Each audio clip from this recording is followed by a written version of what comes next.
Assalamualaikum warahmatullahi wabarakatuh. Tepangkeun wasta simkuring Silvia Bunga Sepalpatir ti kelas 11 MIPA 2. Di dieu simkuring bade ngadugikeun biantara anu jejerna ngajaga kabersihan sareng ngajaga kesehatan diri. Assalamualaikum warahmatullahi wabarakatuh.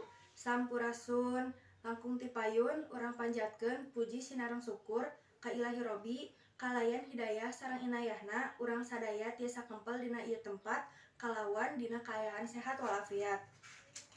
Sholawat miwah salam mugi tetap dilimpahkeun ka junjunan urang sadaya Nabi Muhammad SAW, teu hilap ka keluargana, sahabatna, oge ka urang sadaya salaku umatna anu insyaallah taat kana ajaranna, amin ya robbal alamin. Sadayana anu kusimkuring dipika hormat, dina ieu waktos simkuring bade nerangkeun kumaha pentingna hirup sehat kanggo urang sadayana.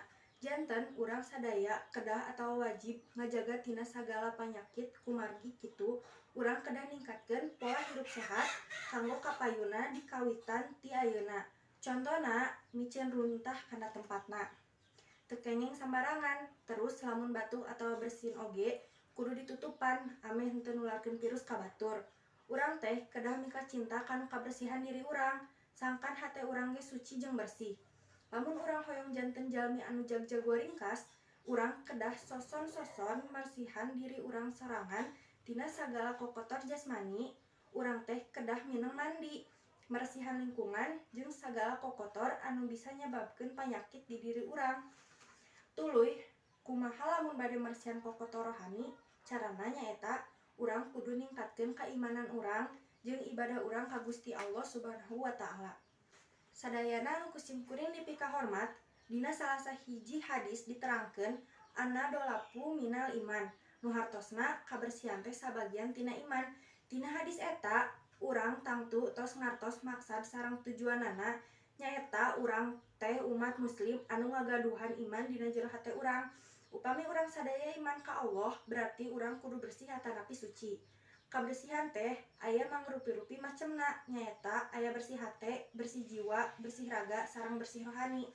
Tah urang kudu janten jalmi anu kaasup kana jalma anu bersih sagalana. Sadayana anu kusimkuring dipika hormat, anu kudu diinget teh sehat lain saukur bersih hungkul, tapi urang kedah ngagerakeun jasmani urang numatak ngajagjagkeun diri urang. Misalna urang kudu rajin olahraga. Sadayana kusimkuring dipika hormat, cekap sakitu simkuring nyanggakeun kapihatur upami aya cariosan anu marenah di hate, abdi nyuhunkeun dihapunten. Wassalamualaikum warahmatullahi wabarakatuh.